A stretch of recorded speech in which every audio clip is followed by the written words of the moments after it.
locale de former ses élus, surtout que c'est devenu maintenant une obligation et c'est même institutionnalisé au niveau du nouveau Code général des collectivités locales.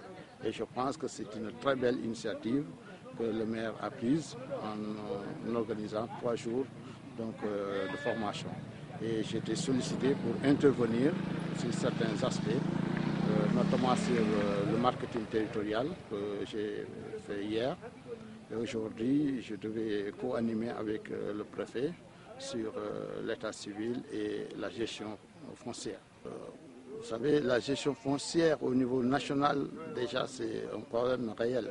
Parce qu'aujourd'hui, le foncier est devenu un enjeu de taille et aussi un enjeu de développement. C'est pourquoi il y a une convoitise aujourd'hui du foncier par les différents acteurs. C'est pourquoi il faut réglementer, il faut sensibiliser surtout les populations du milieu rural sur les modes d'acquisition des terres.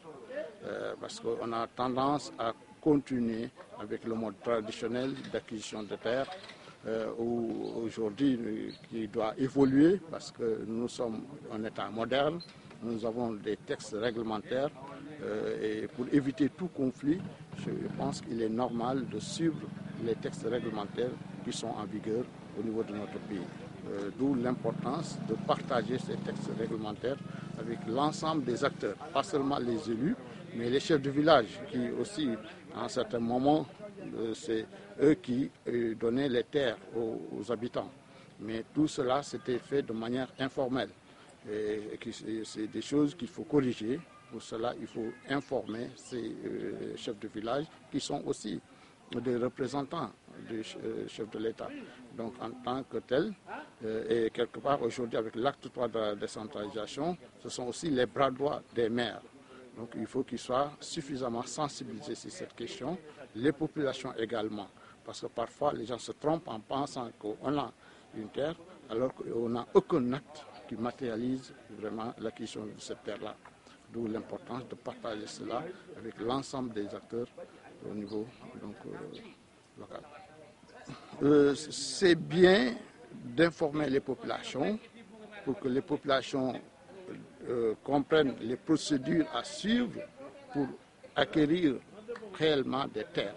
Ça, c'est important parce que la compréhension de la procédure permettra justement à ces populations de sécuriser déjà les terres qu'elles ont. Ça, c'est fondamental. Maintenant, par rapport aux multinationales, c'est une question nationale ou même internationale aujourd'hui. Parce qu'on voit ces multinationales qui se ruent, et surtout en Afrique, partout, pour vraiment solliciter nos terres. Parce que c'est ça aussi notre richesse. Quand on dit qu'on est l'Afrique est pauvre, non, l'Afrique n'est pas pauvre. Et je suis d'accord avec certains chefs d'État qui pensent que nous sommes l'avenir de ce monde-là. Et donc c'est pour cela que ces multinationales viennent. Et donc en même temps, on informe les gens sur les procédures, mais aussi on éveille les consciences, aussi par rapport même aux investisseurs sénégalais. Et donc ils peuvent également, avant l'arrivée de ces multinationales, parce que ce qu'il faut éviter, c'est que quand on ne demande pas et que d'autres viennent demander, et que les populations trouvent leur intérêt, et que d'autres trouvent quelque chose à dire.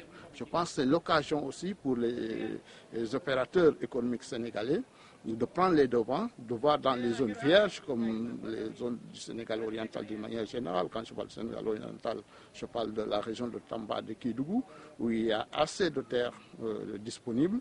Et je pense que ces opérateurs sénégalais peuvent venir et demander, comme tous Sénégalais, des terres. Et vraiment, s'ils veulent faire des grands investissements, les faire avant l'arrivée justement de ces multinationales.